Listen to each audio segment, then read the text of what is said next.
ከዕብራውያን ምዕራፍ 12 ላይ እናወጣለን። እግዚአብሔር አምላካችን እናመሰግናለን። እንደዚህ ይላል ዕብራውያን ምዕራፍ 12 ከ1 እስከ 3 በጌታ ስም አነባዋለሁ። እንዲህ ይላል፣ እንግዲህ እነዚህን የሚያሉ ምስክሮች እንደ ደመና በዙሪያችን ካሉ፣ እኛ ደግሞ ሸክምን ሁሉ ቶሎ የሚከበንን ኃጢአት አስወግደን የእምነታችን ራስና ፈጻሚ ኢየሱስን ተመልክተን በፊታችን ያለውን ሩጫ በትዕግስት እንሩጥ። እርሱ ነውርን ንቆ በፊቱ ስላለው ደስታ በመስቀል ታግሶ በእግዚአብሔር ዙፋን ቀኝ ተቀምጧልና ይላል።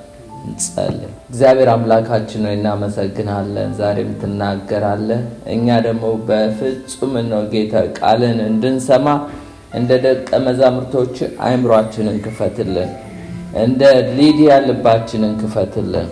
መንፈስ ቅዱስ ቃልን ተርጉመ ለነፍሳችን ተናገረን። እንደ ማርያም የማይወሰድብንን ቃል ስጠን ጌታ በኢየሱስ ስም። የምንሰማው ቃል ከኛ ከሰሚዎች ጋር በእምነት ተዋህዶ ይጥቀመን። እኔም ባሪያ በፍጹም ግልጽነት መናገር እንድችል እርዳኝ በኢየሱስ ስም አሜን። ደግሜ ያነባዋለሁ። ዕብራውያን 12 ከ1 እስከ 3 እንግዲህ እነዚህን የሚያሉ ምስክሮች እንደ ደመና በዙሪያችን ካሉልን፣ እኛ ደግሞ ሸክምን ሁሉ ቶሎ የሚከበንን ኃጢአት አስወግደን የእምነታችን ራስ ፈጻሚ የሆነውን ክርስቶስን ተመልክተን በፊታችን ያለውን ሩጫ በትዕግስት እንሩጥ። እርሱ ነውርን ንቆ በፊቱ ስላለው ደስታ በመስቀል ታግሶ በእግዚአብሔር ዙፋን ቀኝ ተቀምጧል። ሶስት ነገር ነው እዚህ ጋር የምናየው። አንደኛ ወደ ኋላ የቀደሙ አባቶችን ተመልከቱ ይላል። ያው እንግዲህ እነዚህን የሚያሉ ምስክሮች ምዕራፍ 11 ላይ ዞር ብላችሁ ብትመለከቱ እንደ ደመና በዙሪያችን ካሉልን እነዛ ምስክሮች አሉ። እነሱን ተመልክተን እንድንሮጥ ነው። ሌላው ደግሞ እኛ ደግሞ ሸክምን ሁሉ ቶሎ የሚከበንን ኃጢአት አስወግደን ራሳችንን ደግሞ ስንመለከት ለመሮጥ የሚያዳግተን ኃጢአት አለ። መቼም ሸክም ተሸክሞ ሩጫ የለም። እንኳን አይደለም ሯጮች ሲሮጡ የሚለብሱት ልብስ እንኳን ቀልጠፍ የሚያደርጋቸው መሆን አለበት። እንኳን ኮተትና ሸክም ተሸክሞ ሰው ሊሮጥ ይቅርና ለምን ያደክማል። እና ኃጢአት ደግሞ አድካሚ ነው። እና ደካሞች ሸክም የከበደባችሁ ወደ እኔ ኑ ያለ ጌታ ኢየሱስ ሸክማችንን አራግፎ ነው ሩጡም ይላል። ሌላው ቀጥሎ ደግሞ ተመልከቱ የሚለን የእምነታችን ራስና ፈጻሚ ኢየሱስን ተመልክተን በፊታችን ያለውን ሩጫ በትዕግስት እንሩጥ። እርሱ ነውርን ንቆ በፊቱ ስላለው ደስታ በመስቀል ታግሶ በእግዚአብሔር ዙፋን ቀኝ ተቀምጧል። ከሶስቱ ዛሬ ነው የማካፍላችሁ እንደ ደመና በዙሪያችን ያሉ የከበቡንን ሳይሆን ወይም ደግሞ ራሳችንን ቶሎ የሚከበንን ሸክም አስወግደን የሚለውን ሳይሆን ማካፍላችሁ ቃል የሚገኘው ቁጥር 2 ላይ ያለውን ነው። የእምነታችን ራስ ፈጻሚውን ኢየሱስን ተመልክተን የሚለውን ነው። ቶፒኬ let us look unto Jesus። ኢየሱስን እንመልከት። እስቲ ኢየሱስን እንመልከት ተባባሉ። አሜን። ቶፒኩ እሱ ነው። በአዲሱ ትርጉም ላንብብላችሁ ቁጥር 2ን ብቻ። የእምነታችን ጀማሪና ፍጹም አድራጊ የሆነውን ኢየሱስን እንመልከት ይላል። በእንግሊዘኛው looking unto Jesus the author and finisher of our faith። የእምነታችን ጀማሪውንም ፈጻሚውንም ኢየሱስን እንመልከት። እርሱ ይላል በፊቱ ስላለው ደስታ በመስቀል ታግሶ መስቀሉን ውርደት ንቆ በእግዚአብሔር ዙፋን ቀኝ ተቀምጧል ይላል። ይሄ አዲሱ ትርጉም ነው ያነበብኩላችሁ። ብሉፕሪንቱን ልስጣችሁ። ዛሬ የምናየው አንደኛ ኢየሱስን መመልከት ማለት ምን ማለት ነው የሚለውን እናያለን። ሁለተኛ ኢየሱስን ስንመለከት ምን ነገር እንመልከት የሚለውን እናያለን። ሶስተኛ ኢየሱስን እንዴት እንመልከት የሚለውን እናያለን። አራተኛ አይኖቻችንን ከኢየሱስ የሚያርቅ ወይም ደግሞ እንዳናየው የሚያደርገን እሱ ላይ ትኩረት እንዳንሰጥ የሚያደርገን ምንድን ነው የሚለው እናያለን። አምስተኛ ኢየሱስን የመመልከቻ መንገዶችን እናያለን። ስድስተኛው አይኖቻችንን በኢየሱስ ላይ የማተኮር ወይም ደግሞ ፎከስ የማድረግ ጥቅሞቹ ቤኔፊቶች ምንድናቸው የሚለውን እነሱን እንመለከታለን። አድቫንቴጆችም ማለት ነው። የመጨረሻ ሰባተኛ የምናየው ዲስአድቫንቴጁ ኢየሱስን ላይ ትኩረት አለማድረግ ምንድነው ጉዳቱ፣ ምንድነው ኮንሲኩዌንሱ የሚያመጣብን፣ እሱን እንመለከታለን። ኦኬ ዴፊኒሽኑን ልስጣችሁ። ኢየሱስን መመልከት ማለት ምን ማለት ነው? what does it mean to look at Jesus? የመጀመሪያው fixing our eyes ማለት መንፈሳዊ አይኖቻችንን አስተካክለን በኢየሱስ ላይ ማድረግ ማለት ነው። ሌላ ነገር አለመመልከት፣ ጌታን መመልከት ማለት ነው። ይሄ ፊክስ ማድረግ ይጠይቃል ማለት አንዳንድ ጊዜ እይታችን ሊንሸዋረር ይችላል። የገላትያ ሰዎች ኢየሱስን ነበረ ተሰቅሎ ይመለከቱት የነበረ።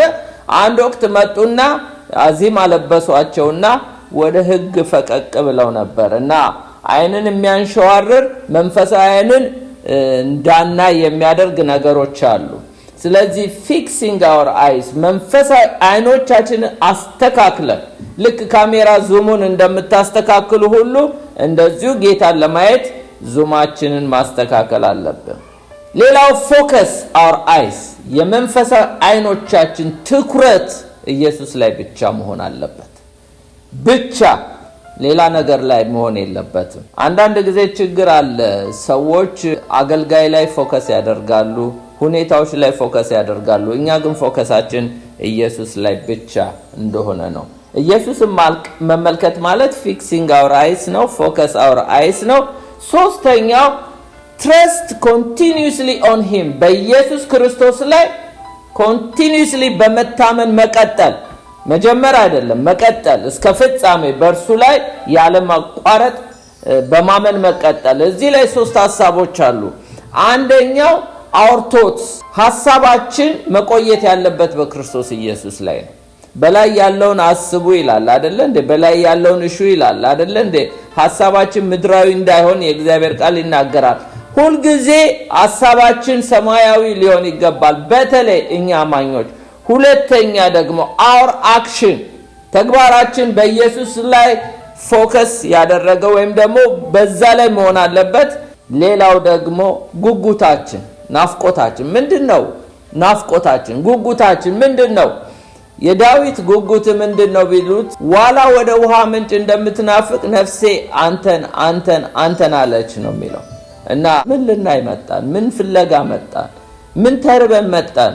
እና እዚህ ላይ ግን የምኞታችን ዲዛይራችን አምቢሽናችን ኢየሱስ ብቻ ሊሆን ይገባል። ዴፊኒሽኑን ይሄን ያልካየን ይበቃናል።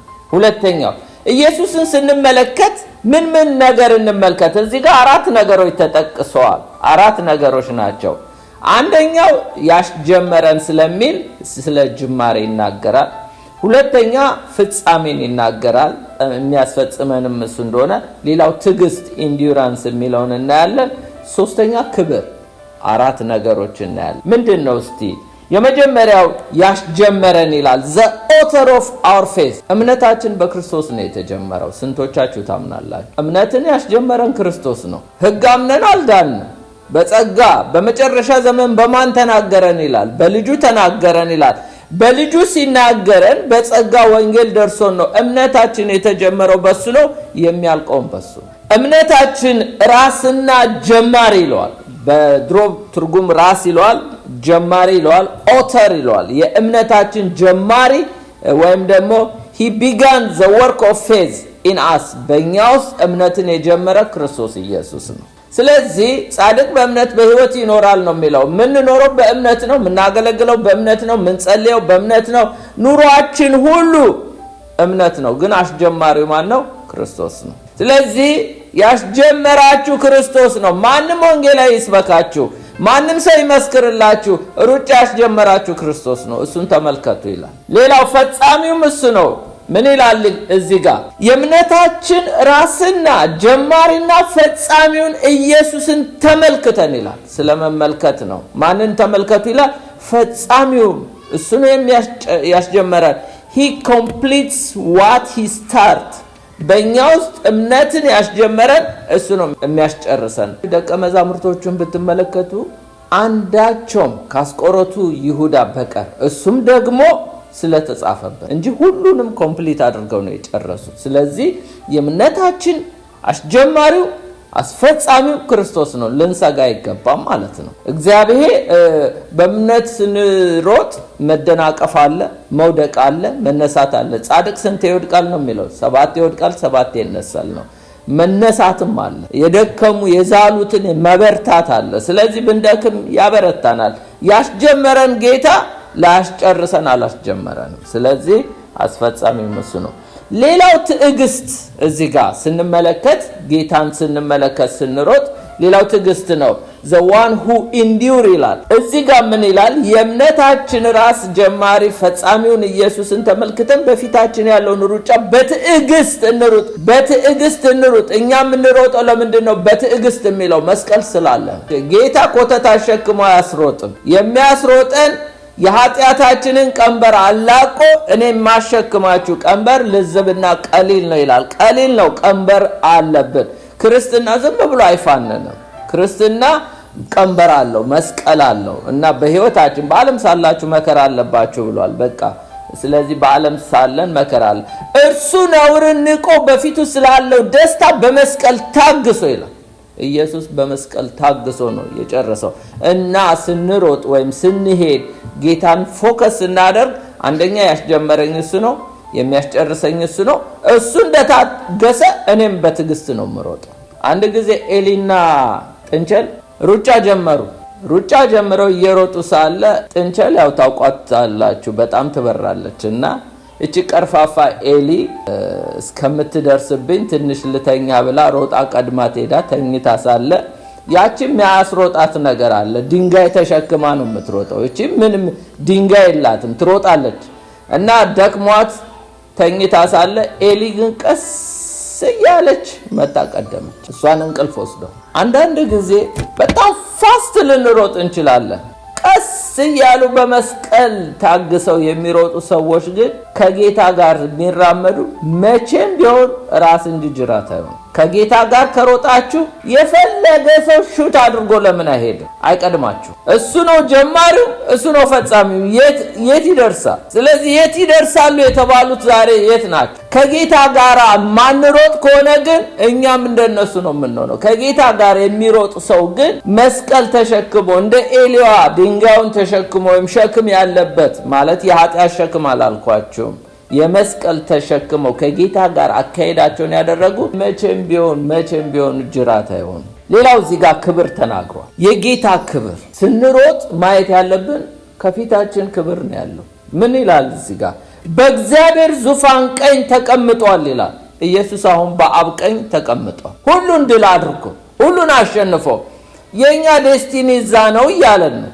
እሱን እንደምታገሰ ታግሳችሁ እሱ እንዳስጀመራችሁ እንደሚያስፈጽማችሁ አምናችሁ ከጌታ ጋር ጌታ ላይ ፎከስ አድርጋችሁ ከሮጣችሁ ከፊታችሁ ያለው ክብር ነው። በእግዚአብሔር ዙፋን ቀኝ ተቀምጧል ይላል። ስለዚህ ኢየሱስ ክርስቶስ በክብር እንደጨረሰ እኛም በክብር ነው የምንጨርሰው ማለት። ግን ትኩረታችሁ ማን ላይ ይሁን? ኢየሱስ ላይ። ወደ ሶስተኛው ሄድኩ። ኢየሱስን እንዴት እንመልከተው የሚለው ነው። How should we look at Jesus? እንዴት እንመልከተው? በአራት መንገድ ነው የምንመለከተው። አንደኛው let us look unto Jesus in everything. in የሚለውን አስምሩልኝ። in everything በሁሉ ነገር ውስጥ ኢየሱስን እንመልከተው። ምክንያቱም እኛ ክርስቲያኖች ጻድቅ ሲሮጥ ሲኖር ሁሉ ነገር ለሱ አይደለም ለጌታ ክብር ነው። ስለዚህ በሁሉ ነገር ውስጥ ጌታን እንመልከት። እስቲ አይኖቼ ተከፍተዋል በሁሉ ነገር ውስጥ ጌታ ነው ያለው የምትሉ ከሆነ ራሳችሁን ቼክ አድርጉ። እኔም ራሴን የምጠይቀው ጥያቄ እውነት በሁሉ ነገር ውስጥ በትዳራችሁ ውስጥ ጌታን ታዩታላችሁ? በስራችሁ ውስጥ ታዩታላችሁ? በሁሉ ነገር ውስጥ ጌታን ታዩታላችሁ? in everything ጌታን ማየት መቻል አለብን። ቸርች መተን አይደለም ጌታን የምናየው ወይ መስቀል ስናይ አይደለም ትዝ ሊለን የሚገባው። በሁሉ in everything every single thing ጌታ ኢየሱስን ማየት መቻል አለብን። ጌታን ማናይ ከሆነ በነገሮች ውስጥ በቃ ሌላ ነገር ነው የምናየው ማለት። ሁለተኛው let us look unto Jesus for everything. for የሚለውን አስምሩልኝ። ለሁሉ ነገር ጌታን መመልከት አለብን። ለሁሉም ነገር ምንም በሉኝ፣ ለሁሉ ነገር መጀመሪያ ጌታን ማየት አለብን እኛ አማኞች። ምክንያቱም ያስጀመረን ሩጫ አለ፣ እኛም ደግሞ የሚያስጨርሰን አለ። ለሁሉ ነገር ጌታን ማየት አለ። እኔ ለሁሉ ነገር ጌታ ነው ያለው? ራሳችሁን ጠይቁ። ሶስተኛ let us look unto Jesus with everything. with የሚለውን አስምሩን። ከሁሉ ነገር ጋር ኢየሱስን እንመልከት። ከሁሉም ነገር ጋር ኢየሱስን ማየት መቻል አለብን። አለበለዚያ እይታችን ላይ ችግር አለ ማለት ነው። ከሁሉ ነገር ጋር የመጨረሻው let us look unto Jesus through everything። በሁሉም ነገር በኩል በዚህም በሉኝ በዛም በሉኝ በሁሉም ነገር በኩል ጌታ ኢየሱስን ማየት መቻል አለብን። ጌታን እንመልከት ሲባል እንግዲህ መቼም ቢሆን ለአንድ አፍታም እንኳን አይናችን ከሱ ላይ መነሳት የለበት። እስቲ እነዚህን 4 ነገሮች በጥቂቱ ላሳያችሁ። let us look unto Jesus ወደ ኢየሱስ እንመልከት ነው የስብከቴ ርዕስ። እንዴት እንመልከተው? በሁሉ ነገር ውስጥ ኢየሱስን መመልከት ማለት እስቲ እንመልከተው። በሁሉ ነገር ውስጥ ሮሜ 14:8 ላይ በሕይወት ሆነን ብንኖር ለጌታ እንኖራለን፣ ብንሞት ለጌታ እንሞታለን። እንግዲህ በሕይወት ሆነን ብንኖር ወይም ብንሞት የጌታ ነን ይላል። እኛ የማነን? ብትኖር ለጌታ ነህ፣ የጌታ ነሽ፣ የጌታ ነህ። ብንሞትም በሕይወትም ብንኖር። ስለዚህ ሞትንም ኖርንም ለአንድ አፍታ አይናችን ከሱ ላይ መነሳት የለበት። ፊልጵስዩስ 1:21 ላይ ለእኔ ሕይወት ክርስቶስ ነው፣ ሞትም ጥቅም ነው ይላል። በሕይወት ሲኖር ሰው መቼም ከፍታ አለ፣ ዝቅታ አለ፣ ብርሃን አለ፣ ጨለማ አለ። in good times as well as in bad times ይላል። መልካም ጊዜ እንዳለ ሁሉ መጥፎ ጊዜ አለ። in joy as well as in sorrow ሐዘን አለ፣ ደስታም አለ። ሌላው in triumphs as well as in trials ድል እንዳለ ሁሉ ፈተናም አለ። in success as well as in failure ማለት ውድቀትም አለ። አሁን ዛሬ ስኬታማ ብትሆኑ መውደቅ አለ። ኢዮብ ቀላል ምሳሌ ልታዩት ትችላላችሁ። ኢዮብ 1:20-22 አነባለሁ። ኢዮብም ተነሳ መጎናጸፊያውንም ቀደደ። ምዕራፍ 1:20-22 ራሱንም ተላጨ፣ በምድር ላይ ተደፍቶ ሰገደ፣ እንዲህም አለ ራቁቴን ከእናቴ ማፀን ወጥቻለሁ፣ ራቁቴን ወደዚያ መለሳለሁ። እግዚአብሔር ሰጠ፣ እግዚአብሔር ነሳ፣ የእግዚአብሔር ስም የተባረከ ይሁን። በዚህ ሁሉ ኢዮብ አልበደለም፣ ለእግዚአብሔርም ስንፍና አልሰጠም ይላል። ኢዮብ በመልካሙ ጊዜ እግዚአብሔርን ያየ ሰው ነው። ስለዚህ መስዋዕቱን ሊሰዋ ነበር ልጆቼ በድለው እንደሆነ እያለ። ታውቃላችሁ፣ ክፉ ቀን መጣበት። እግዚአብሔር ሰጠ፣ እግዚአብሔር ነሳ። አይኖቹ ለአንድ አፍታም ከእግዚአብሔር ላይ አልተነሱም። የእግዚአብሔር ስም ብሩክ ይሁን ብሎ ሰገደ። የሚለው በእንግሊዘኛው ዋርሺፕ አደረገ። 10 ልጆች በአንድ ቀን ሞተውበት ለእግዚአብሔር ሰገደ። ከብቶቹ አልቀው እግዚአብሔርን አመለከ። እረኞቹ ሁሉ ባሪያዎቹ አልቀው እግዚአብሔር ፊት ወድቆ ሰገደ። ለአንድ አፍታም እንኳን አይኑን ከጌታ ላይ አላነሳም፣ ከእግዚአብሔር ላይ። ብዙ ጊዜ እኛ ሲሳካልን ብቻ አይደለም ሳይሳካም አይናችን ኢየሱስ ላይ፣ በሐዘንም በመከራም። ብዙ ጊዜ ያው ብዙ ሰዎች ከልምዳችን እንደምናየው በችግራችን ጊዜ ነው የጌታን ፊት የምንፈልገው አይደል? ኢዮብ ደልቶትም ጌታን ይፈልግ ነበር፣ ጎሎበትም ጌታን ይፈልግ ነበር። አቶም ደህይቶም ታሞም ጌታን ይፈልግ ነበር። መቼ ነው ጌታን ለማየት እንፈልገው? ራሳችንን እንፈትሽ። ይሄ እንግዲህ in everything በሚለው ነው። በሁሉም ውስጥ ጌታን ያየው ነበር። አሁን ደግሞ for everything ለሚለው ነው። ለሁሉም ነገር ጌታን መመልከት አለብን። ለሁሉም ነገር ምን ይላል? ሁለተኛ ክሮኒክል ዜና 7:14 ላይ በስሜ የተጠሩ ሕዝቤ ሰውነታቸውን አዋርደው ቢጸልዩ ፊቴንም ቢፈልጉ ከክፉ መንገዳቸውን ቢመለሱ በሰማይ ሆኜ እሰማለሁ፣ ኃጢአታቸውንም ይቅር እላለሁ፣ ምድራቸውንም እፈውሳለሁ። ለሁሉም ነገር ጌታን መፈለግ አለብን። ፊቱን መሻት አለብን። ኢየሱስ ምን ብለዋል? በዮሐንስ 14:13 ላይ እኔ ወደ አብ እሄዳለሁና አብ ስለ ወልድ እንዲከብር በስሜ የምትለምኑትን ሁሉ አደርገዋለሁ። ማንኛውንም ነገር ከማድረጋችን በፊት ጌታን ማየት አለብን። ምንም አይነት ውሳኔ ከመወሰናችን በፊት እናንተ የራሳችሁ አይደላችሁ የሚል መዝሙር 27:7 ላይ እንዲህ ይላል፣ አቤቱ ወደ አንተ የጮሁትን ቃሌን ስማኝ፣ ማረኝ፣ አድምጠኝ፣ አንተ ፊቴን እሹ ባልክ ጊዜ ይላል። ይሄ ሰው የእግዚአብሔርን ፊት ይፈልጋል ማለት ነው። አቤቱ ፊትህን እሻለሁ፣ ልቤም አንተን አለ ይላል። ልቤም አንተን አለ፣ ፊትህን እፈልጋለሁ። ለምን? ለሁሉም ነገር እግዚአብሔር ይጠየቃል። የድሮ ጴንጤ ለሚገዛውም ልብስ እንኳን ለሚገዛውም ጫማ እግዚአብሔርን ይጠይቃል። ዛሬ አይደለም ጋብቻን እንኳን የሚያክል ነገር ሰዎች ሳይጠይቁ ይገቡበታል።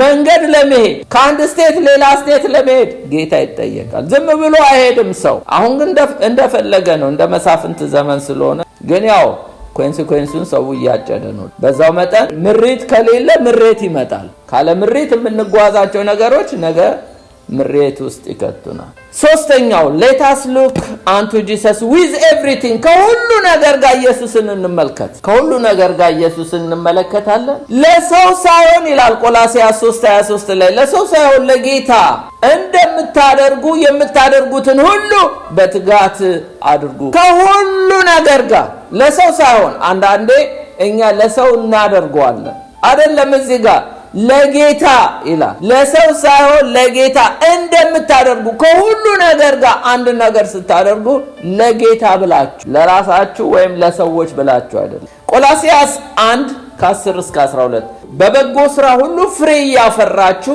በእግዚአብሔርም ዕውቀት እያደጋችሁ ከደስታ ጋር በሁሉ ለመጽናት ለመታገስ እንደ ክብሩ ጉልበት መጠን በኃይል ሁሉ እየበረታችሁ ይላል። በቅዱሳን ርስት በብርሃን እንድንካፈል ያበቃንን አብን እያመሰገናችሁ ይላል። በነገር ሁሉ ደስ ልታሰኙት ለጌታ እንደሚገባ ትመላለሱ ዘንድ እንለምናለን። በሁሉ ነገር ጌታን ማየት ያስፈልጋል። እስቲ በሁሉ ነገር ጌታን ማየት እንድችል እግዚአብሔር ሆይ እርዳኝ ብላችሁ ነፍሳችሁን ንገሯት። አንዳንዴ በራሳችን ማስተዋል እንደገፋለን። የመጨረሻው አራተኛ let us look unto Jesus through everything። በሁሉ ነገር በኩል ጌታን መመልከት አለብን። እስቲ ምሳሌ ልስጣችሁ። መቼም ሰራተኞች ነን። በአሰሪና በሰራተኛ በኩል ያለውን ጌታን ትመለከቱበታላችሁ። ያገባችሁ ናችሁ። በባልና በሚስት በኩል ጌታን ትመለከቱታላችሁ። መቼም በአሜሪካም ሆኑ በኢትዮጵያ በኤርትራ መንግስት ውስጥ ብትኖሩ ወይም ደግሞ መንግስታት ቢኖሩም ባለስልጣኖችን፣ የመንግስት አለቆችን በዛ በኩል ጌታን ታዩታላችሁ። በሁሉ ነገር በአሰሪና በሰራተኛ መካከል ጌታን ታዩታላችሁ። እንዲህ ይላል ኤፌሶን 6:5-7 ባሪያዎች ሆይ ድሮ ባሪያ ስለነበረ ነው። አሁን ግን ማናጀርም ሱፐርቫይዘርም በሉት። ባሪያዎች ሆይ ለክርስቶስ እንደምትታዘዙ በፍርሃትና በመንቀጥቀጥ በልባችሁ ቅንነት በስጋ ጌቶቻችሁ ለሆኑ ታዘዙ ይላል። ጌታን ካያችሁ ነው። ሰውን ሳይሆን ጌታን ካያችሁ የእግዚአብሔርን ፈቃድ እንደሚያደርጉ እንደ ክርስቶስ ባሪያዎች እንጂ ለሰው ደስ እንደምታሰኙ ለታይታ የምታደርጉ አትሁኑ። እንደው ሰው እንዳይላችሁ አይደለም ማድረግ፣ ጌታን እያያችሁ አድርጉ ነው የሚለው።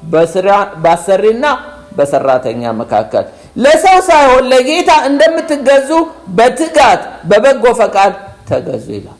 ጌታን ታዩበታላችሁ። በስራችሁ ቦታ አለቆቻችሁን ወይም ባለስልጣኖችን ስታዩ ጌታን ታዩበታላችሁ። እኛ ግን አንዳንዴ ቀጥታ ከሰውየው ጋር ነው የምንላተመው፣ ጌታን አናይበት። ለምን? በሁሉ ነገር ጌታን ማየት ስንችል ነው ካለቃው ቢዮንድ የምናየው። አንዳንዴ ቢዮንድ ያለው ሰይጣን ሊሆን ይችላል ወይም ጌታ ሊሆን ይችላል። አንዳንዴ ሃምብል ሊያደርገን ሊሰራን ሲፈልግ ጌታ ባለቆች ይመጣበት። መንግስትንስ ታዩታላችሁ። ብዙ ጊዜ እኔ አያለው ያልዳኑ ሰዎች ችግር የለም የፈለጉትን መንግስትን ክሪቲሳይዝ ሊያደርጉ ይችላሉ። እኛ አማኞች ግን ጌታን ማየት ስለማንችል አንዳንድ ጊዜ ቀጥታ ባለስልጣኖችን በድፍረት እንናገራለን። የእግዚአብሔር ቃል ሮሜ 13:1-4 እንዲላል ነፍስ ሁሉ በላይ ላሉት ባለስልጣኖች ይገዛ፣ ከእግዚአብሔር ካልተገኘ በቀር ስልጣን የለም። ያሉትም ባለስልጣኖች በእግዚአብሔር የተሾሙ ናቸው። በሰማይ በምድር ስልጣን የማን ነው አለ ጌታ ኢየሱስ። የኔ ነው አለ ኢየሱስ። እንግዲህ ነፍሳት ሁሉ በላይ ላሉ ባለስልጣኖች ይገዛ፣ ከእግዚአብሔር ካልተገኘ በቀር ስልጣን የለምና ያሉትም ባለስልጣኖች ይላል። አሁን ሪሰንትሊ ያሉት የትም ሀገር ላይ ያሉት ባለስልጣኖች በእግዚአብሔር የተሾሙ ናቸው። በክርስቶስ ነው የምናያቸው ወይስ ቀጥታ ሰዎቹን ነው የምናያቸው? ሐሰተኛም ይሁኑ አጭበርባሪም ይሁኑ ጉበኛም ይሁኑ ግን ስልጣኑ ሳኦል እኮ ዳዊትን የሚያሳድድ ነው። ክፉ መንፈስ አለበት። ግን ዳዊት እኮ ያከብረው ነበር ሳኦል አይደለ እንዴ? የተቀባውን ሰው አልዳስስም እያለ ለምንድን ነው? እግዚአብሔር እንደሾመው ሳኦልን ስለሚያውቅ። ባለስልጣኖችን እንድናያለን። አሰሪና ሰራተኞች ትዳር ውስጥ ኤፌሶን 5:22-26 ሚስቶች ሆይ ለጌታ እንደምትታዘዙ ለባሎቻችሁ ተገዙ። ክርስቶስ ደግሞ የቤተክርስቲያን ራስ እንደሆነ እርሱም አካሉን የሚያድን እንደሆነ ባል የሚስት ራስ ነውና፣ ዳሩ ግን ቤተክርስቲያን ክርስቶስን እንደምትገዛ እንዲሁ ሚስቶች ደግሞ በሁሉ ለባሎቻቸው ይገዙ ብሎ ሚስት ተገዢ ብቻ አይደለም የሚለው የባል ሪስፖንሲቢሊቲ። ባሎች ሆይ ክርስቶስ ደግሞ ቤተክርስቲያንን እንደወደዳት ሚስቶቻችሁን ውደዱ። የባል በጣም ከባድ ነው፣ የሚስት ቀላል ነው። ዝም ብሎ ሰሚት መሆን ነው። ቤተክርስቲያን አሁን ለክርስቶስ መገዛት ብቻ ነው የሚጠበቅባት አይደለም። ባል ግን መውደድ ነው። መውደድ ማለት አይ ላቭ ዩ እያሉ በአመት አንዴ ቀይ አበባና ቀይ ልብስ ለብሶ የሚሰጠው ምንድነው ቫለንታይን ዴይ እንደሱ አይደለም። እሱ ፍቅር አይደለም። ፍቅር ማለት ኤቭሪ ሲንግል ዴይ ፍቅርን በስራ ማሳየት ነው። እኛ ካለም አንዳንዴ እንኳረጃለን፣ ምንም ችግር የለም አበባ መስጠት አይደለም። ቁም ነገሩ ግን ባል ሚስቱን ይወዳል። በክርስቶስ ጌታን እንግዲህ በትዳሩ ስናይ ባል ሚስቱን መውደድ፣ ሚስት ደግሞ ለባሏ መገዛት። ይሄ ሰሚሽን የሚለው ሰሬንደር መሆን ወይም ለጥቅም ሚስት ተገዣ አይደለም የሚለው። ሰሚሽን የሚለው ትገዛ የሚለው ምንድነው? ቤተክርስቲያን ለክርስቶስ በፍቅር አይደለ እንደምትገዛው፣ ቀንበር ከብዶባት አይደለም።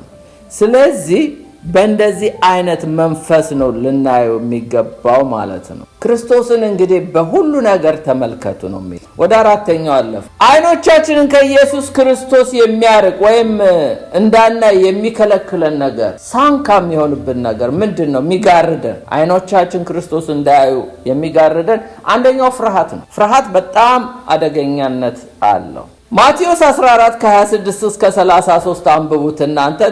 ደቀ መዛሙርቶቹም በባህር ላይ ሲሄድ ኢየሱስን አዩትና ምታት መሰላቸውና ታወኩ፣ ፈሩ ይላል፣ ደነገጡ። ወዲያውም ኢየሱስ ተናገራቸው፣ አይዟችሁ እኔ ነኝ አትፍሩ ባላቸው ጊዜ ጴጥሮስን መልሶ ጌታ ሆይ አንተስ ከሆንክ በውሃው ላይ ወደ አንተ እንድመጣ አዘዘኝ አለው። አዘዘው፣ መጣ፣ ወክ ማድረግ ጀመረ። ኦን ዘ ዋተር፣ በውሃ ላይ መራመድ ጀመረ ማለት ነው። ጴጥሮስ ወዲያው ወጀቡን ሲያይ፣ ወዲያው አይኑን ከኢየሱስ ላይ አንስቶ ማዕበሉን ሲያይ ፈራ ይላል። በፈራ ጊዜ ኢን ዘ ዋተር ሆነ፣ ኦን ዘ ዋተሩ ቀረና መስመጥ ጀመረ። ፍርሃት፣ ድንጋጤ፣ ወጀቡን አይቶ በመፍራት ብቻ አይኑን ከኢየሱስ ላይ ያነሳና መስመጥ ጀመረ። ዛሬ በእምነታችን ላይ መስመጥ የሚዳዳን ከሆነ አይኖቻችን ተነስተዋል እና ጌታ ሆይ አድነኝ ብሎ ጴጥሮስ እንደጮኸ መጮህ ብቻ ነው፣ ሌላ መፍትሄ የለው። ጴጥሮስ ዋና አይችልም እንዴ? አሳ አጥማጅ አይደለ እንዴ?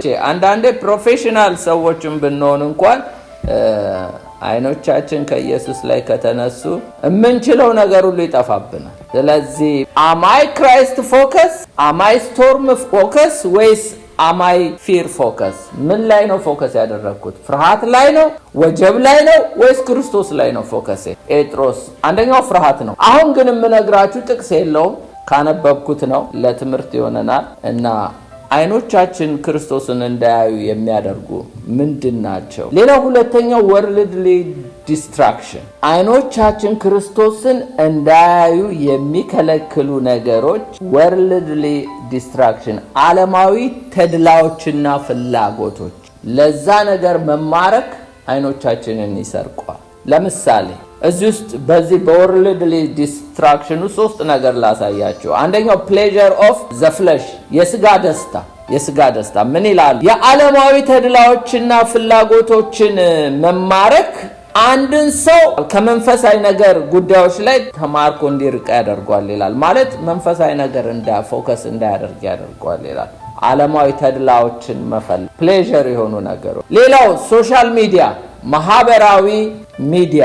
ይሄ ደግሞ ምን ይላል? ከማህበራዊ አውታር መረቦች ጋር የማያቋርጥ ተሳትፎ፣ የማያቋርጥ ትኩረት የሚከፋፍሉ ጅረቶች ይፈጥራል። ይህም ግለሰቦችን በኢየሱስ ላይ እንዳያተኩሩ ይከለክላል። ሁልጊዜ ተጥደን ሶሻል ሚዲያ ላይ ከሆነ ልባችን ይሰረቃል፣ ክርስቶስን ማየት እንቸገራለን። ሌላው ኬሪየር አምቢሽን ማለት የስራ ምኞት መስራት የማይሰራ አይብላ ነው የሚለው የእግዚአብሔር ቃል። ግን መስራት አለብን። የስራ ግቦችንና ስኬቶችን ማሳደድ ይላል የመንፈሳዊ እድገትንና አስፈላጊነትን ከኢየሱስ ጋር ያለውን ግንኙነት ሊሸፍን ይችላል። በጣም ወርኪዮሊክ መሆን አልኮሆሊክ አሉ አይደለ? መጠጥ የሚጠጡ ሰዎች ስራን በጣም ማብዛት ይላል። የስራ ግቦችንና ስኬቶችን ማሳደድ ይላል። የመንፈሳዊ እድገትንና አስፈላጊነትን እና ከኢየሱስ ጋር ያለውን ግንኙነት ሊሸፍን ይችላል ይላል። አንዲት ሴት እዚህ ሀገር እንደገባው ነው። ገና አዲስ ነኝ፣ ስራ ተቀጥሬ ለሀገሩም አዲስ ነኝ። ስሰራ በጌታም አይደለችም፣ አላውቃትም። መጣችና አየችኝ። አበሻና አለችኝ። አዎ አልኳት እና አዲስ ነህ አለችኝ። አዎ አዲስ ነኝ። እንግዲህ እዚህ ሀገር ስትሰራ አለችኝ ቀስ እያልክ ስራ አለች። ከአሜሪካ ስራ አጨርሰውም ሰርተህ ይጨርሰሃል አለች። አልኩኝ የአሜሪካ ስራ ሰርተው አትጨርሰውም፣ አንተኑ ራስህን ይጨርሳል አለች። ይሄ ነገር አይምሮስ ተቀርቅሮ ቀረ። መስራት ጥሩ ነው፣ ግን ወርኪዮሊክ የሚባል ነገር አለ። በጣም በስራ መጠመድ ክርስቶስን ለአንድ አፍታ እንዳናየው ያደርጋል። ሌላው ሲን ኃጢአት፣ አንሪፔንት ሲን ንስሐ ያልገባናቸው ኃጢአቶች ክርስቶስን ይጋርዱናል። ሌላው ለስት ክፉ ምኞት ማለት እነዚህ አሉታዊ ስሜቶች ግለሰቦችን ሊያጠምዱ ስለሚችሉ ኢየሱስን በግልጽ ለማየት መንገዱን ለመከታተል አስቸጋሪ ያደርገዋል ይላል። ሌላው ደግሞ ቢተርነስ ምሬት ምን ያደርጋል ይላል። እነዚህም ጌታን ከማየት ይጋርደናል። ምሬት በውስጣችን መኖር የለበትም። ሌላው ፐርሰናል አታችመንት በሚመለከት ነው። ይሄ ፊክሴሽን ይለዋል። ፊክሴሽን የሚለው በሌሎች ጓደኞችን፣ ቤተሰብን ወይም ከሌሎች ዘመዶች ጋራ በጣም አታችመንት መፍጠር ጌታ እንዳናይ ያደርጋል። ሁሉም በልክ ማለት ከእናትም ጋር ከወንድምም ጋር ከእህትም ጋር ከልጆችም ጋር ከሁሉም ጋር በልክ ካልሆነ ጌታን ማየት አንችል፣ ይጋርዱናል። እዚህ ጋር ፊክሴሽን ኦን አዘርስ ይለዋል። ሌላው ደግሞ ማቴሪያል ፊክሴሽን ኦን ማቴሪያል ይላልና ይሄ ደግሞ ለቁሳቁስ ነገሮች ጤናማ ያልሆነ ትኩረት መስጠት ይላል። ከመንፈሳዊ እሴቶች ወደ መራቅና ኢየሱስን ችላ እንድንል ያደርገናል ይላል። ሌላው ስትረስና አንዛይቲ ስጋትና ጭንቀት ኢየሱስን እንዳናይ ይከለክለናል። ሌላው ደግሞ ቸልተኝነት፣ የእግዚአብሔርን ነገር አንድ ሰው በእምነት ቸልተኛ መሆን ቀስ በቀስ ከኢየሱስ ጋር እንዲርቅና መንፈሳዊ ቅንዓት እንዲያጣ ሊያደርግ ያስችላል ይላል። እና ቸልተኞች የእግዚአብሔርን ስራ በችልታ መስራት፣ እነዚህ ነገሮች መንፈሳዊ ዓይናችንን ይይዘዋል። እሺ ኢየሱስን የመመልከቻ መንገዶቹ ታዲያ ምንድን ናቸው? እነዚህ የሚጋርዱንን አየን። አሁን የምናየው ደግሞ ኢየሱስን የመመልከቻ መንገዶቹ፣ አንደኛው ጸሎት የተጋረደብንን ግርዶሽ ያነሳልናል፣ ኢየሱስን እንድናይ ያደርገናል። ለዚህ ነው አንደኛ ተሰሎንቄ 5:17 ላይ ሳታቋርጡ ጸልዩ፣ በሁሉ አመስግኑ ይላል። ይህ የእግዚአብሔር ፈቃድ ነው በክርስቶስ ኢየሱስ ወደ እናንተ ነውና። ሁልጊዜ ሳታቋርጡ ጸልዩ። ጌታን ለማየት መጸለይ ያስፈልጋል። ኤፌሶን 5:20 ላይ ሁልጊዜ ስለ ሁሉ በጌታችን በኢየሱስ ክርስቶስ ስም አምላካችንን አባታችንን ስለ ሁሉ አመስግኑ። ጸሎት ጌታ እንድናይ ያደርገናል። ሌላው ስተዲ ስክሪፕቸር እና ሜዲቴሽን፣ የእግዚአብሔርን ቃል ማንበብና ወይም ማጥናትና ሜዲቴት ማድረግ ጌታ እንድናይ ያደርገናል። ኢያሱ 1:8 ላይ የዚህን ሕግ መጽሐፍ ከአፍ አይለይ፣ ነገር ግን የተጻፈበትን ሁሉ ትጠብቅ ዘንድ በቀንም በሌሊትም አስበው። እግዚአብሔርን ቃል ማሰብ ማለት ጌታን ለማየት ይረዳናል። ከሕግ ታምራትን እንዳይ ይላል አይደለ? እግዚአብሔር በሕጉ ውስጥ በቃል ውስጥ ራሱን ገልጦ ያሳየናል። የዚህን ጊዜ መንገድ ይቀናልሃል፣ ይከናወንልሃል። በምትሄድበት ሙሉ አምላክ እግዚአብሔር ካንተ ጋር ነውና ጽና፣ አይዞ፣ አትፍራ፣ አትደንግጥ ብዬ አላዘዝኩህምን? ስክሪፕቸር ስተዲ እና ሜዲቴሽን የእግዚአብሔርን ቃል ልቦና አይን ያበራል። ነገር ግን በእግዚአብሔር ሕግ ደስ ይለዋል፣ ሕጉም በቀንና በሌሊት ያስባል ይላል መዝሙር ምዕራፍ 1:2 ላይ። ስለዚህ ጌታን ለማየት መጸለይ ኢምፖርታንት ነው። ሜዲቴሽን ኢምፖርታንት ነው። ሌላ ዋርሺፕ በጣም ኢምፖርታንት ነው። ሁለተኛ ዜና ላይ ትዝ ይላችኋል። ኢዮሳፍጥ ምዕራፍ 20:20-22 ማልደውም ተነስተው ወደ ቴቁሄም ምድረ በዳ ወጡ ይላል። ሲወጡም ኢዮሳፍጥ ቆመ፣ ይሁዳም በኢየሩሳሌም የምትኖሩ ሆይ ስሙኝ፣ በአምላካችሁ በእግዚአብሔር እመኑ ትጸኑም አላችሁ፣ በነቢያቱም እመኑ ነገሩ ይሰላላችኋል። ከሕዝቡም ጋር ተማክሮ በሰራዊት ፊት የሚሄዱትን ምሕረቱ ለዘላለም ነውና እግዚአብሔርን አመስግኑ የሚሉትን ጌጠኛ ልብስ ለብሰው አንብቡት ታሪኩን ሲዘምሩ እግዚአብሔር ተገለጠ። ታውቃላችሁ በአምልኮ ውስጥ ጌታ ይገለጥ። እኛ በመንፈስና በእውነት እናምልከው እንጂ ጌታን እናየዋለን። ስናመልከው በጌታ ፊት ተሰብስበን ቃሉን ስንሰማ ስንጸልይ ጌታን እናየዋለን። የግድ ቪዥን ማየት ብቻ እኮ አይደለም፣ በነገር ሁሉ ጌታ ራሱን ይገልጣል። ሌላው ፌሎሺፕ ጌታን የምናይበት መንገድ ነው። አንዳንድ ቅዱሳኖች ያው በዩቲዩብ ወይም ደግሞ በሶሻል ሚዲያ ብቻ ከተከታተልኩ ይበቃኛል ብለው ወደ ቤተክርስቲያን አይሄዱ። እሱ ጤናማ አይደለም። ያንዳንዳችን ኢንፐርሰን በወንድሞች ህብረት ውስጥ ምን አዟል? ህይወትና በረከት አዟል። ህይወት ማለት ክርስቶስ ኢየሱስ ማለት። ሁለትም ሶስትም ሆናችሁ በመካከላችሁ እገኛለሁ ሲል እኮ ህይወቱን ሊያካፍለን። በህብረት ውስጥ መገኘት ኢምፖርታንት ነው። ጌታ ማየት ከፈለገ ማቴዎስ 18:20 ላይ 2 ወይም 3 በስሜ በምትሰበሰቡበት በዚያ በመካከላችሁ ሆናለሁ ብሏል። ዕብራውያን 10:24 ላይ ለፍቅር ለመልካም ስራ እንድንነቃቃ ይላል። እርስ በርሳችን እንተያይ፣ በአንዳንዶች ዘንድ ልማድ እንደሆነ መሰብሰባችንን አንተው እርስ በርሳችን እንመካከር እንጂ ይልቁኑ ቀኑ ሲቀርብ እያያችሁ አብልጣችሁ ይህንን አድርጉ ይላል። ሌላው ለእግዚአብሔር ቃል መታዘዝ ጌታ እንድናይ ያደርጋል። ብትወዱኝ ትእዛዜን ጠብቁ ይላል። ስለዚህ ጌታን ካልታዘዝ ነው እንዴት ጌታን እናየዋለን? ጌታ የሚለንን ቃል ሪስፖንድ የምናደርግ ከሆነ በደረስንበት ደረጃ ጌታ ራሱን ይገልጥልናል። ብዙ ጊዜ መገለጥ እንሻለን ሳንታዘዝ። በደረስንበት ደረጃ ነው ጌታ ራሱን የሚገልጥልን።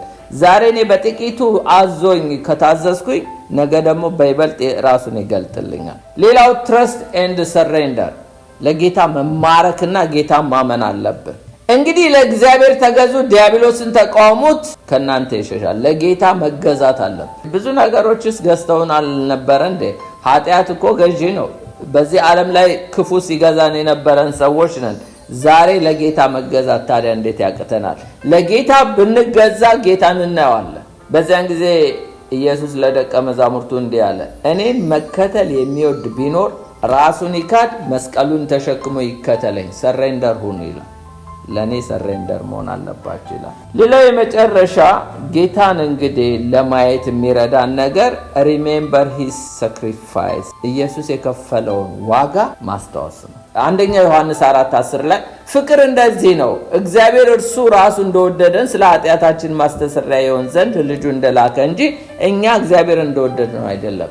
ጌታ እኮ የከፈለልን ዋጋ ሁሌም ልናስበው የሚገባ ነው። ያ ትዝታ ከጠፋብን ጌታን ማየት አቁመናል። ፍቅር እንደዚህ ነው ይላል፣ እግዚአብሔር እርሱ ራሱ እንደወደደ። ምን አይነት ነገር ማርኮን ይሆን? ምን አይነት ነገር ልባችንን ሰርቆ ይሆን? ፍቅር ግን ኢየሱስን የሚተካ የለም።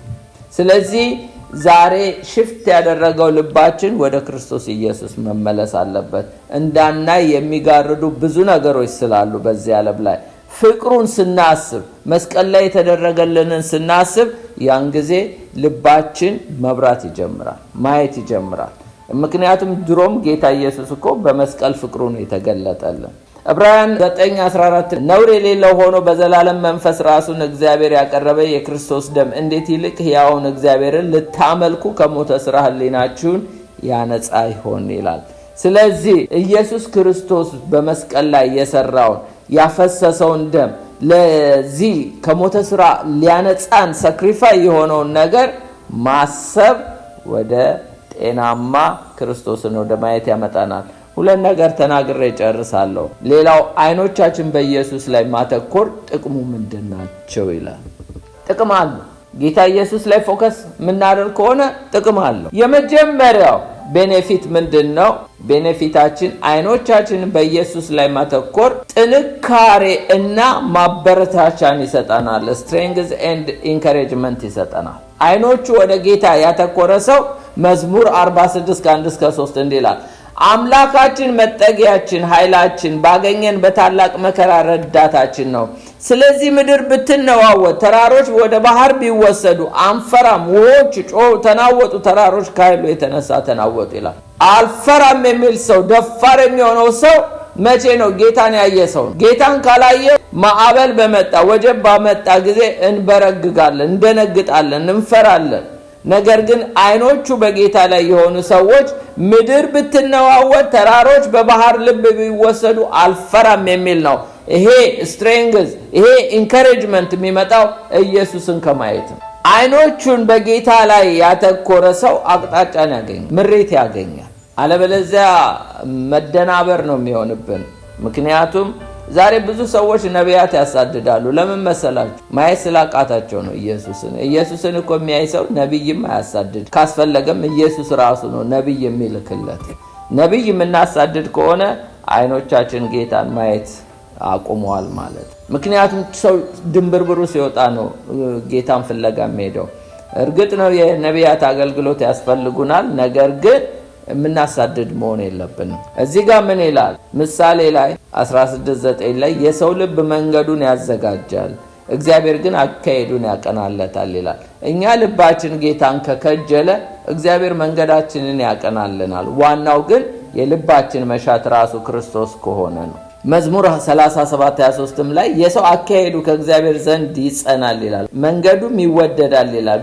ቢወድቅ ለድንጋጤ አይጣልም፣ እግዚአብሔር እጁን ይዞ ይደግፈዋልና ይላል። የሰው አካሄዱ ከእግዚአብሔር ዘንድ የሚጸናለት ሰው ጌታን እያየ ሲሄድ፣ ጌታን ከፈለገ፣ የጌታን ፊት ካሸ ቢወድቅ እንኳን ለድንጋጤ አይሆንም ነው የሚለው።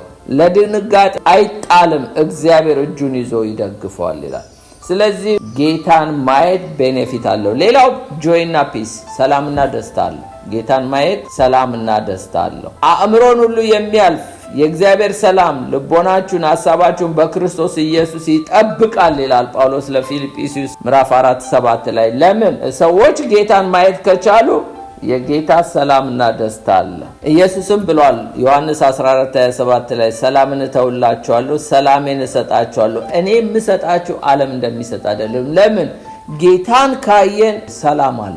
ጌታን ካላየን ወጀብ የምናይ ንፋስ የምናይ ከሆነ ግን ሁኔታዎችን የምናይ ከሆነ ሰዎችን የምናይ ከሆነ መዋዠቅ ውስጥ እንገባለን። ሌላው አይኖቹን በኢየሱስ ላይ የሚያተኩር ሰው መንፈሳዊ እድገት ያድጋል። መዝሙር 42:1-2 ዋላ ወደ ውሃ ምንጭ እንደሚናፍቅ አቤቱ እንዲሁ ነፍሴ አንተን ትናፍቃለች። ነፍሴ ወደ ሕያው አምላክ ተጠማች። መቼ እደርሳለሁ? አምላኬን ፊት መቼ ያለ? በአሁን ጊዜ ብዙ ክርስቲያኖች የጌታን ነገር ነው የሚፈልጉት እንጂ ጌታን ራሱን አይፈልጉም። ዳዊት ግን እዚህ ጋር ነፍሴ አንተን አለች ይላል። ብዙ ነገር ሞልቶላቸው የማይረኩ ጽድቅን የሚራቡ ጽድቅን የሚጠሙ ብፁዓን የተባሉ ጌታን የሚፈልጉ ብቻ ናቸው። አንዳንዱ ሰው ግን እንደነዛ ለምጻም ወይ ተፈውሶ ይጠፋል። አንዳንዱ ጌታን እስከ ጋብቻ ነው የሚፈልገው። አንዳንዱ ኑሮ እስከሚሳካለት ነው። ኑሮ ከተሳካለት በኋላ ዞር ብሎ ማያው።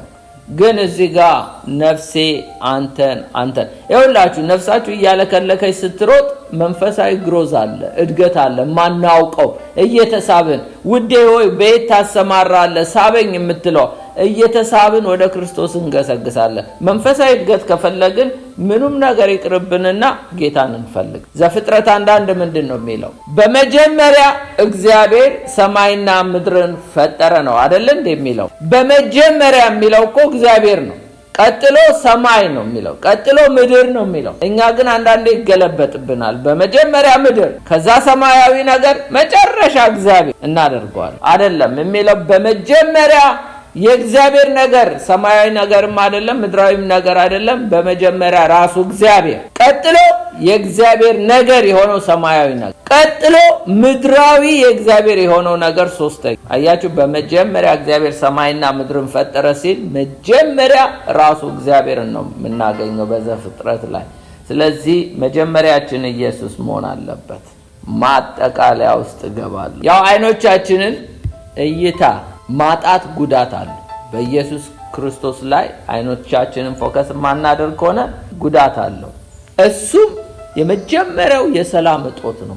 ዘዳግም 28 ላይ እንደዚህ የሚል ቃል አለ። ይሄን ቃል ሳስበው በጣም ያስፈራኛል። ከአይኖቻችን ከጌታ ላይ ሲነሳ ዘዳግም 28:65 ላይ እንዲላል በእነዚያ አሕዛብ መካከል እረፍት አታገኝም፣ ለእግር ጫማ ማረፊያ አይሆንም። በዚያም እግዚአብሔርን ተንቀጥቃጭ ልብ፣ ፈዛዛ አይን፣ ደካማ ነፍስ ያመጣብሃል።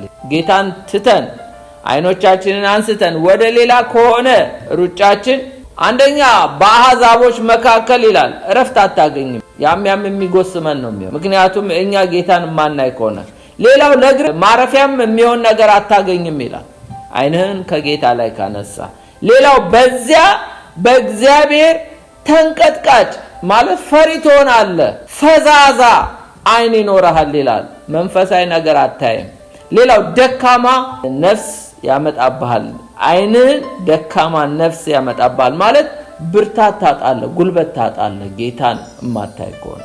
ሁለተኛው ኮንሲኩዌንስ ኃጢአትና ፈተና ይመጣል። አይኖቻችን ከጌታ ላይ ከተነሱ ወገኖች ኃጢአት በደጃችን ማድባት ይጀምራል። ፈተና ውስጥ እንገባለን።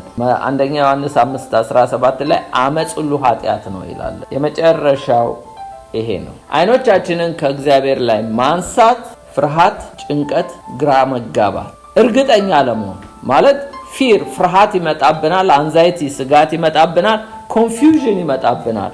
ሌላው ደግሞ አንሰርተኒቲ አለመደላደል ይመጣብናል። አንሰርተኒቲ የሚለውን ምሳሌ 3 ላይ ማየት ትችላላችሁ። ምሳሌ 3:5 ላይ በፍጹም ልብ በእግዚአብሔር ታመን፣ በራስ ማስተዋል አትደገፍ፣ በመንገድ ሁሉ እርሱን ወቅ፣ እርሱ ጎዳናን ያቀናል። አንሰርተኒቲ ሰዎች በራሳቸው ነገር ላይ መደገፍ ይጀምራሉ ከጌታ ጋር። ሌላው አንዛይቲ የሚለውን ፊልጵስዩስ 4 ላይ ተመልከቱት። ልመናችሁን አስታውቁ እንጂ ባንዳች አትጨነቁ ማለት ስጋት ውስጥ ስንገባ መጨነቅ እንጀምራለን። ሌላው ፍርሃት ነው። ሁለተኛ ጢሞቴዎስ 1:7 ላይ ነው የእግዚአብሔር ኃይል የፍቅር ራስን የመግዛት እንጂ የፍርሃት መንፈስ አልሰጠንም። ፈሪ ምንሆን ከሆነ አይናችን ከጌታ ላይ ተነስቷል። የመጨረሻው ጥቅስ አንደኛ ጴጥሮስ 5:7 ላይ እሱ ስለእናንተ ያስባል፣ የሚያስጨንቃችሁን ሁሉ በእርሱ ላይ ጣሉ፣ ኮንፊውዥን ውስጥ አትግቡ ይላል። ጨርሻለሁ።